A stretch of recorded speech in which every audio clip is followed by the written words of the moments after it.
Everything you're hearing is from the Home Depot. From the baseboards and nails to these throw pillows, even those super soft sheets.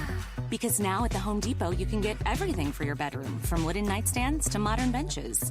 Save up to 25% on select bedroom furniture, plus free and flexible delivery and easy in-store returns. Shop decor now at HomeDepot.com. More saving, more kinds of doing. Valid on select items online only. Free delivery on select items $45 or more. Visit HomeDepot.com for more information.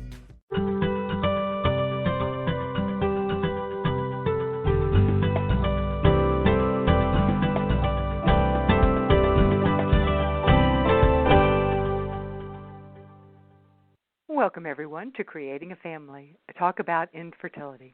Today we're going to be talking about implantation issues or implantation failures in infertility, a topic that has been in the news, or at least being discussed quite a bit right now in our online support group. It's an important topic. I hope you really enjoy this. This show is brought to you by Creating a Family. We are the National Infertility and Education and Support nonprofit. I'm Dawn Davenport. I am your host and the director of Creating a Family, and you can find us and all of our resources online at creatingafamily.org. The Creating a Family radio show is underwritten by our corporate sponsor, Ferring Pharmaceutical. Ferring wants you to know about a new tool available right now just for men.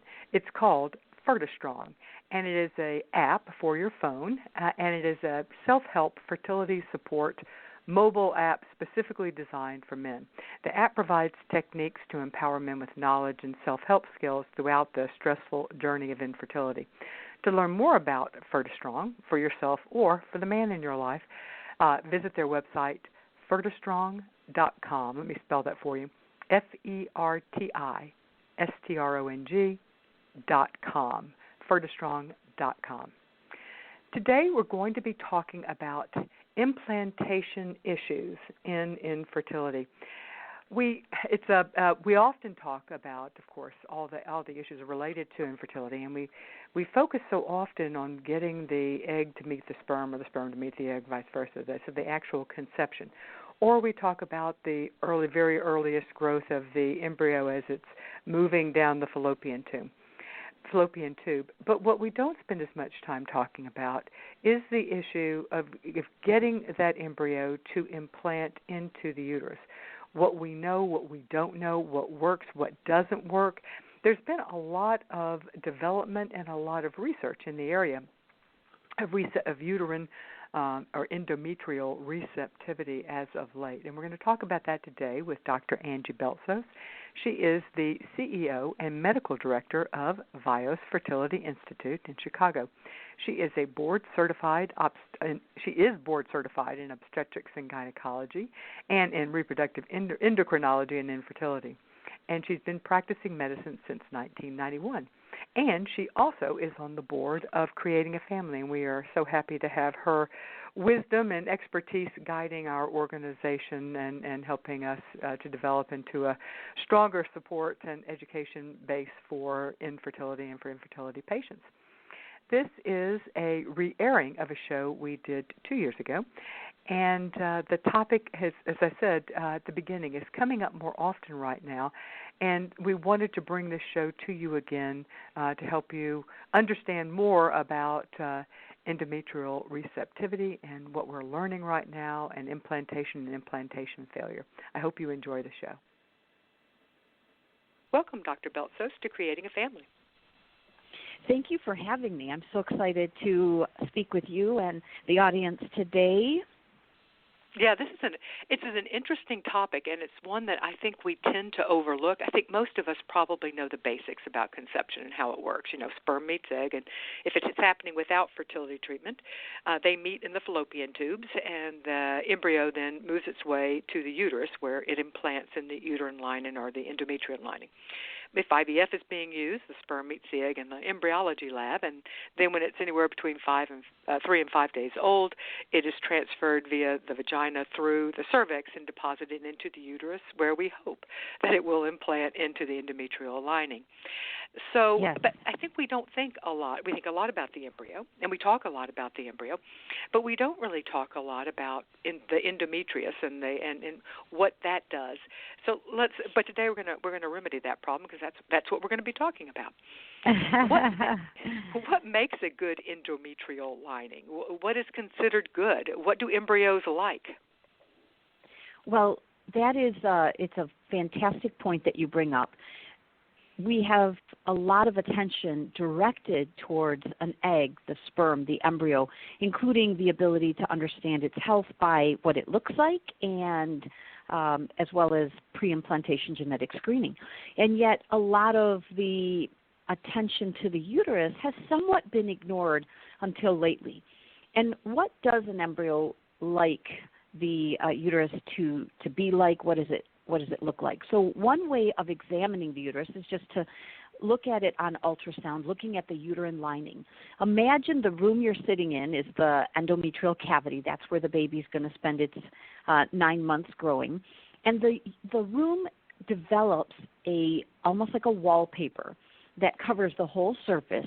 That lining, that uterine lining, that velvety wallpaper will get fluffy, which is the effect of estrogen. And then after a woman ovulates, or when progesterone shows up, the progesterone will make the lining sticky. So the embryo loves a fluffy and sticky lining. We like that lining to be really smooth. We don't want any lumps or bumps in there like polyps or fibroids. The surface also shouldn't have much scar tissue on it. And things can develop in the uterine cavity in that space, as well as in the muscle of the uterus. And so once you have this perfect embryo, whether it be by natural conception or fertility medications or with IVF, we want that space, that room to be perfect. You mentioned that we wanted to, in an ideal world, there would be the absence of scarring. What causes scarring in a uterus? Scarring can come from procedures like a DNC, a miscarriage, an abortion. Sometimes people have polyps or fibroids removed. Surgical procedures can create scar tissue. Infections can create scar tissue. Devices like an IUD might, though that's uncommon that the IUD would damage the lining. And these things can happen. Also, if someone had a polyp or a fibroid, sometimes that inflammation in there could also develop a little bit of scar tissue as well. Okay, and you mentioned inflammation. That's such a hot topic now in all of medicine, and we're learning that inflammation anywhere can have impacts on our health, significant impacts on our health that have up to this point not been known. What about general inflammation that might be caused by what? I'm not sure. You mentioned polyps. Is inflammation in the uterus or on the uterine lining a problem that embryos that might impact implantation? It's an interesting question. That which is our strength can be our weakness. Inflammation is a really powerful force to help protect us from infections or to help tissue heal, and it's an important part of natural health. But sometimes inflammation can overdo it and be overzealous and create problems. So it can actually create swelling, irritation, and too much of a reaction. Sometimes the body even can see itself as an issue or a foreign process, like people that get thyroid disorders, for example. Their body sees their thyroid as a problem, so it attacks it and creates inflammation in the thyroid. Same things can happen in the reproductive organs, including the uterus, where the body sees something and then overreacts and creates this inflammatory reaction. Yeah, so it's once we have an inflammatory reaction, that in itself could be problematic as far as embryo implantation. Yeah, it sure can. Yeah, sometimes it's we like to see a little bit of that reaction, but too much can be problematic. And so people have looked at this idea of going in and removing some of that inflammation or removing it either with a camera, which is called a hysteroscopy, where you put a little camera inside the uterus and look at that area and try to remove it directly, or just a plain endometrial biopsy. And as we look at the topic of endometrial scratching, that also creates a little inflammation, and when that happens, sometimes the uterus is more sticky for the embryo after you go in and what they call, quote-unquote, scratch the uterus. We're going to come back to that. I definitely am fascinated by that and want to talk to you. I think a lot of people are, but we're going to come back to that. All right, so what influences how the uterine lining develops? The lining develops for the first thing is with estrogen, and that we had talked a little bit before, because as the egg grows for the month, it will produce estrogen, and that estrogen will then go to the uterine lining and make it fluffy, and it thickens the lining. So that's one of the first changes that we see after the menstrual cycle. So the menstrual cycle will shed the old lining and all of it will come off. All that wallpaper analogy, all of that kind of gets pulled out and comes out, and then it's bare, and then the estrogen will allow that lining to rebuild and get thicker. Okay, so it's basically estrogen is that which. What happens that makes it sticky? Did you tell us at the beginning that was a different hormone? Yeah, so once the estrogen makes it fluffy, ovulation will occur, the egg will pop out, and now the ovary will produce progesterone. And so that second hormone will arrive on the scene and make the uterine lining very sticky. It does that through a variety of methods. The blood flow changes to the uterus, so all of a sudden the amount of blood flow increases and you start to get a very moist system. It's almost like the sprinkler system went on in the lawn and the lawn is getting watered quite a bit. Progesterone creates almost a sprinkler system in the uterine lining and makes it very moist. When you go to your kitchen sink sponge in the morning and it's dry, well, progesterone adds water to it. So now the lining is very, very moist. The second thing progesterone will do is create a layer of honey on the surface of the lining. It does that by making a little bubble of honey, which is called the glycogen, and it bubbles that to the surface, and then the lining allows that to kind of seep onto the surface of the lining. And that also allows, because it has some sugar in it, it gives the embryo some energy when it shows up and lets it get a little bit of a coffee jolt, if you will, a little sugar in its system, so it can have the energy to embed itself into the lining as well as being sticky. And hopefully those two things will help the uterine lining be as receptive or as friendly as possible to the embryo being able to attach itself. You know, that's absolutely fascinating. It really is. So when we have a cycle, in this case, let's talk about conception that's taking place through infertility treatment.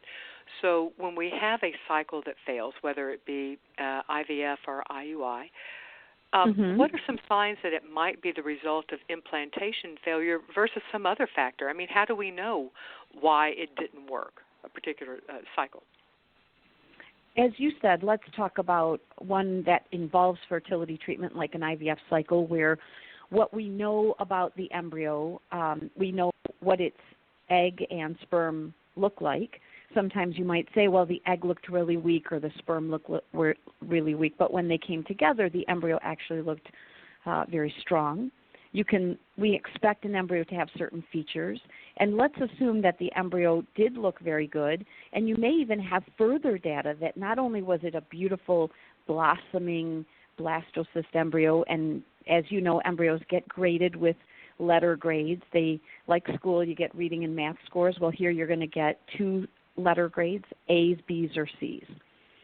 And if the embryo is graded as an AA, and you know that it is seems to be genetically healthy by pre-implantation genetic testing, yet it doesn't implant, why wouldn't a beautiful embryo attach itself? Well, it could be the embryo, in spite of what we do know based on, 1, its appearance, and 2, its genetic health. That isn't proven to be 100% in those cases. So still there could be something wrong with the embryo that we cannot tell, something physical, vital structures that are going to develop, like the heart or the brain cells. Maybe there's something in that context for that embryo. The other side, number 2 reason for failed implantation is a uterine factor, whether it be the uterine surface, inflammation, blood flow to the uterus. There could be something going on there that's preventing the uterus from being sticky. The third reason IVF may not work is luck. So it can float into the tube or just not attach in the right amount of time. So what percentage of, again, we'll talk about IVF, what percentage of IVF failures would you say are associated with endometrial factors? Well, many believe in the field that very few cases have to do with the uterine lining, and it is not an easy answer, but there are probably a fair number of instances where the uterine lining is the reason why a good embryo did not implant. And you could try to hone in on that both by parental age, how old the egg is. For example, women who are 40 may have a 30% chance that they could get pregnant because they have weaker eggs. In a woman, so the big variable of how success rates are determined with IVF is how old the egg is. But nonetheless, when you optimize an egg, even to the, let's say, to the point where you've used an egg donor, still not all egg donation cycles result in a baby, pointing again to a uterine factor. So we kind of back into it. We say, if we assume at this point that the embryo is looking good, the egg and the sperm look good, and as you point out, more and more we may have information on the genetics through pre-implantation genetic screening or diagnosis. So if all else looks great and we've got a really great-looking embryo, then we start becoming suspicious that at that point that the problem might be the endometrium. We've all heard now, it seems to be more and more people. We run a really large online support group, which, by the way, let me tell everybody, we do run a very large online support group. We're well over 7,000 members now. We would love to have you guys join us. It's a great group. To get to that group, you can find us on, it's a closed Facebook group, so you can go to facebook.com/groups/creating a family, or quite frankly, just type in the words creating a family in the search box, the Facebook search box, and both our page pops up as well as the group. So you can like the page and join the group. You do have to be approved to get in, I should add. I mean, not approved. We have to let you in. You have to click join. You won't automatically be in. All right, we have been hearing more and more people in the support group talk about the endometrial receptivity array. It's a test. So tell us about that. One can guess what it has by the title, that it has something to do with checking out the endometrial lining. So what is that test and how is it used? So the endometrial receptivity array is a test where you do a biopsy of the lining to make sure it's sticky. The ideal number of days that we give estrogen and progesterone has been determined by research to show that most women, their uterus is ideal and sticky after 5 days of progesterone. So let's pretend someone was doing a frozen embryo transfer and they took estrogen for a couple of weeks. We add in the progesterone for about 5 days, and then on the 6th day, we would have the embryo transfer performed if it was a day 5 embryo.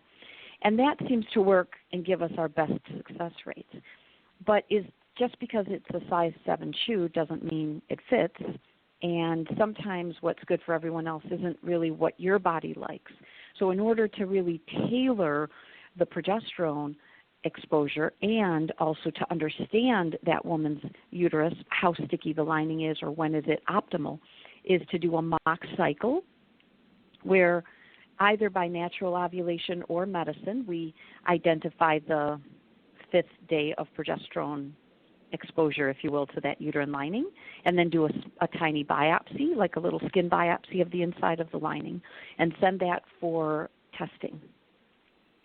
So this could not be done in the same month that you're trying to you're planning your transfer. This has to be done at a different time because, if for no other reason, you are going to be sending us off for a biopsy, so you won't get the results back immediately. Right. And you do want to consider that, though people have done a biopsy and a transfer, that's not how this is performed.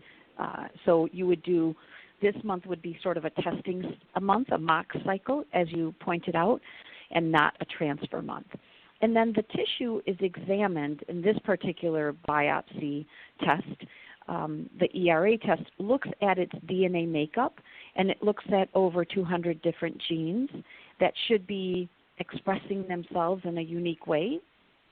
And with that, it should tell you if the uterus is receptive and sticky on the day you think is best. When we do that test, No, so go ahead.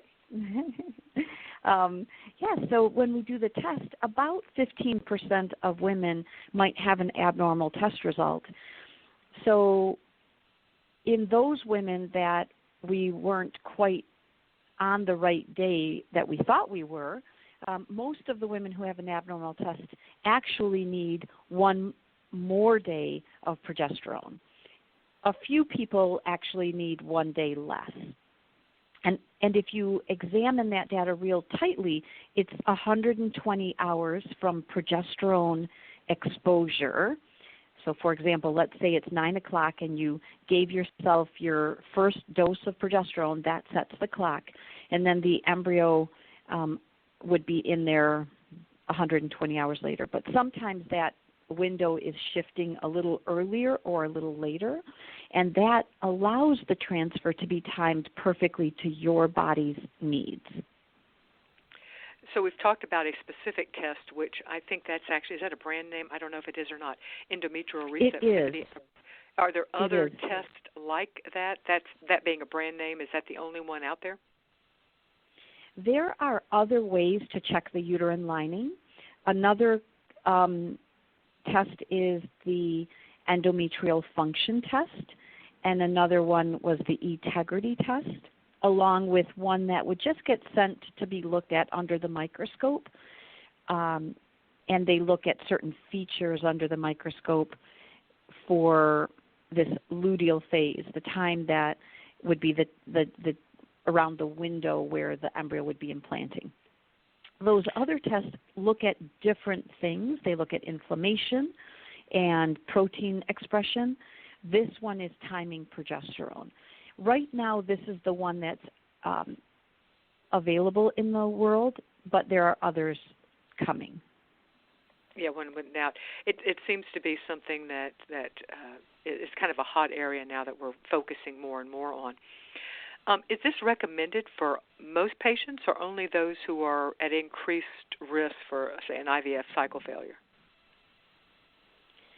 That is a question I've begun to ask as well to my patients and to my into science, to say, should we be, now that the data becomes more robust, we're understanding the meaning of this test a bit more, it could be used when someone has failed IVF or multiple embryo transfers to say, is there a uterine reason why they're not getting pregnant?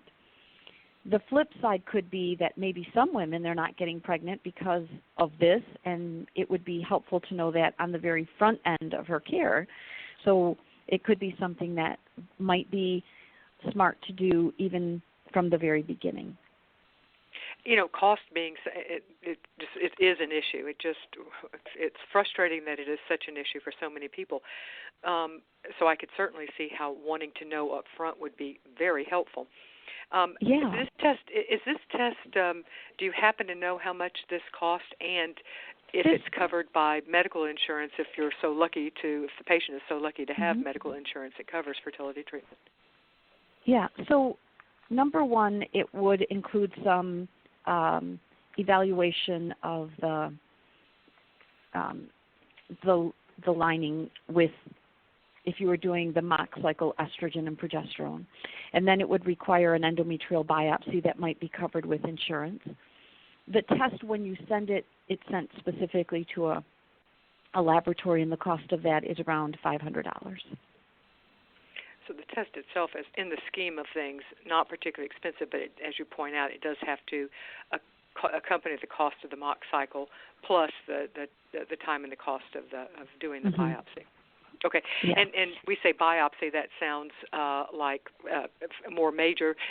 Does this require anesthesia? Does it require what? I mean, yeah. from a so it's like a pap smear. A speculum would be placed, and then a tiny catheter the size of maybe spaghetti is gently placed into the uterine cavity, and then we remove some of the skin cells from inside the uterine lining. That can cause menstrual cramping, like when a strong menstrual cramp when you get your period. But it is typically not done with anesthesia per se, like one would imagine for surgery. This is done in the office, and then something like Tylenol or Advil, a non-steroidal anti-inflammatory, can be adequate to just help with the pain. And it takes a few seconds to just remove the tissue, and then you would lie in the office for a few minutes and could head home after that. All right, now let's move to the topic of endometrial scratching. That is certainly something that I've been reading about, and we're beginning to see an uptick in people talking about it and asking questions about it on our group. It was actually the topic that kind of spurred this show, to be honest, because we were seeing a number of people ask questions, and we realized we really didn't have resources to answer them. So let's start by answering the basic question: what is endometrial scratching? So that is the biopsy I just described. It is where we use a little catheter and go in and remove a little bit of the lining of the uterus. The catheter has a little bit of a suction on it, so when you place it in, it pulls a little bit of the skin from the uterine lining off, and in that case, it's like a scratching. So really, it's the same as when you're doing any of the testing. When you do a biopsy, you are in essence scratching or disrupting. Exactly. Interesting. All right, so so somehow you are messing with the endometrial lining. You know, that it doesn't seem to make in some ways logical sense, because we've talked about earlier. We want a nice smooth surface. We want things to be calm. We don't want there to be inflammation in the uterus. We want that wallpaper to be fluffy, sticky, and we want it to probably be well attached. And so, why does messing with it and disrupting the smoothness and likely causing at least some type of inflammation have the result of increasing the chances that an embryo is going to implant? Well, probably like other areas of the body, I know that when this was published, they looked at this scratching technique, but I would like to use the word exfoliation. And the way we perform that at Vios Fertility Institute at my practice is I use the camera to go in, look at the uterine surface, and see if there's any debris, polyps, or anything in the uterine cavity and remove that. But also I do this scratching technique using an instrument that looks like a little pair of tweezers and gently brush off the surface of the uterus. Embryos tend to like the top of the uterine cavity the best, so they like the ceiling to attach to first. And by going in, you can create this inflammatory reaction that allows the tissue to be regenerated and create a new, fresh skin surface for the embryo. It reminds me as when we go to the dentist, you brush your teeth every day and floss, but in the nooks and crannies, you need to go in and remove some of the tissue or debris that can build up. The uterus itself will bleed every month, and we reset the lining and kind of heals itself every month, but there is something about removing some of the skin cells, the dead skin cells, and allowing a fresh new lining to kind of appear. So I think that that idea is very important. You brought up inflammation again. It does create a healing and an inflammatory response. In life, it is important to have balance, and you need a little inflammation. You need a little bit of that process to allow tissues to heal, to grow, to regenerate themselves. And older tissue may, create some debris and in the uterine cavity, just like it does in other parts of the body, where we sometimes go in and need to clean things out a little bit, and I think that idea happens in the uterine surface. We talk about damage to the endometrium, and I don't know if it is damage per se, but allowing some of the deeper skin cells to kind of come up to the surface. Is it done in the same month that you're trying to conceive, or do you do it the month before? The month before. Okay. And can this also be used to help couples who are not going through fertility treatment, either IUI or IVF, but are trying to conceive naturally? Is this being used to help those couples? Well, that is it's a great point. That could we be not only doing this at the end of the line where we're doing fertility treatment, IUIs or IVF, but might we do it on the front end if someone's not getting pregnant? And some doctors consider doing it at that time. The hysteroscopy that I described obviously is more involved and requires anesthesia. And so as we discuss options with a couple, doing the endometrial scratching in the office can be done just with the simple biopsy as it was done in the study. And that study showed an improvement in pregnancy rates when they did it and then did another attempt at pregnancy with IVF. They had a 29% in the group that did not do the scratching and a 49% chance of getting pregnant in the group that did the scratching. So it significantly improved the odds of the couple achieving pregnancy. And so it may play a role even earlier on than when they're doing IVF. Yeah, there was some research presented at the ESHRA conference, I believe, this year on, it was a review of all research that had been done on the effectiveness of endometrial scratching. I didn't pull it up, but I read it when it first came out. That's interesting. It doesn't sound very comfortable. Is it a painful procedure? The biopsy itself is like having a pap smear. It causes that crampy feeling that I described, but it lasts for a few seconds typically, and then afterwards it quiets down soon thereafter. So with a little over-the-counter pain medicine like the acetaminophen or nonsteroidals, Gotcha. Usually that's enough just to keep it quiet. Okay. The hysteroscope procedure, which is a little more thorough, afterwards most women might describe a menstrual cramp for that day. But okay. It's usually not a significant pain. What causes endometrial problems? Is there a genetic component? Depending on a woman's ethnic background or and family history, some women are prone to fibroids. Their mom might have had them, the grandmother. Women who tend to have about a 50% chance of developing fibroids, and that can impact the uterine lining itself. And African American women have a significantly higher rate of fibroids. Mm-hmm. Yeah, up to 75% or higher in women of color, and Caucasian women can be as high as 50% as we age. Women do have a tendency towards getting either a fibroid, which is that knot in the muscle wall, and that is considered to have some genetic component, family history, and as I mentioned, ethnic backgrounds. The other part is could the lining itself be concerning? Could you inherit a bad lining, if you will? Issues with the things that we've talked about, it may, but that I'm not familiar with anyone who's looked at that. And our last question is, and we received a question from our audience asking about this. She specifically asked foods, but I'm going to generalize her question. Is there anything that a woman can do to improve her uterine lining? Like I said, the question came in asking if there were foods that would enhance the lining, but I would also add, are there lifestyle changes or choices that can make a difference in the receptivity or the health of the uterine lining when you're trying to conceive? Good blood flow to the uterus is considered important. Like other organs, we think of the heart needing good circulation. The uterus also needs good circulation. People wonder what the impact is of things that restrict blood flow, smoking, caffeine. So I would say limiting that might help just improve overall blood flow. Women ask about, is there a vitamin?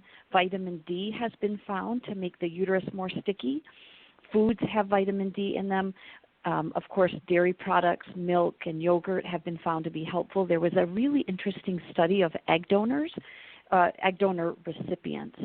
So women who were not using their own egg, one group went on vitamin D, the other group did not, and there was a higher pregnancy rate given to the uterine factor, that women who supplemented their vitamin D were more fertile from a uterine point of view. So I think that we cannot underestimate the foods that we eat, and I think her question or his question is excellent, that we do need really good nutrition, antioxidants like vitamin E, vitamin C that you get in fresh fruits and vegetables is critically important to health and the immune system, but along with vitamin D can be very powerful. People ask about the core of a pineapple. Somehow that has been brought up to say that helps also the uterus be more sticky. So go at it. It can't hurt. I don't know. Is there any evidence of that, or just I've heard of that as well. I've forgotten it. I don't know if it has to do with, again, its nutrient with vitamins, et cetera, might be a source, but I haven't studied that myself, but I bring it up as people have asked about that too. Yeah. So, why not? I've actually also heard soaking in apple cider vinegar, which, I mean, as in a bath, not drinking it or douching with it. But, yeah, I'm kind of wondering, But, I have never eaten a pineapple core, but I might well. It doesn't sound that bad to me. Thank you so much for being with us today on Creating a Family to talk about this really interesting issue, or topic. For people who would like more information about Dr. Beltsos or about her practice at Vios Fertility, you can go to her website, which is viosfertility.com. That is VIOS fertility.com. And for others who are listening, please give us a ranking on iTunes. We are ranked number 1, and we would love to stay there. And they use your comments or your star rankings or ratings to keep us there. So please give us a ranking there. It literally just takes less than a minute. Thank you so much, and I will see you next week. Everything you're hearing is from the Home Depot. From the baseboards and nails to these throw pillows, even those super soft sheets. Because now at the Home Depot, you can get everything for your bedroom, from wooden nightstands to modern benches. Save up to 25% on select bedroom furniture, plus free and flexible delivery and easy in-store returns. Shop decor now at HomeDepot.com. More saving, more kinds of doing. Valid on select items online only. Free delivery on select items $45 or more. Visit HomeDepot.com for more information. Your hands were made for greatness. Mighty hands for painting, paneling, and clicking the submit order button on HomeDepot.com to get that duvet. And these Egyptian cotton towels delivered right to your door. Do more with decor at the Home Depot. Save up to 30% on select bedding and bath. Now at HomeDepot.com. More saving, more kinds of doing. Valid on select items online only. Free delivery on select items $45 or more. Enter promo code BEDBATH15 at purchase for an extra 15% off. Visit HomeDepot.com for more information.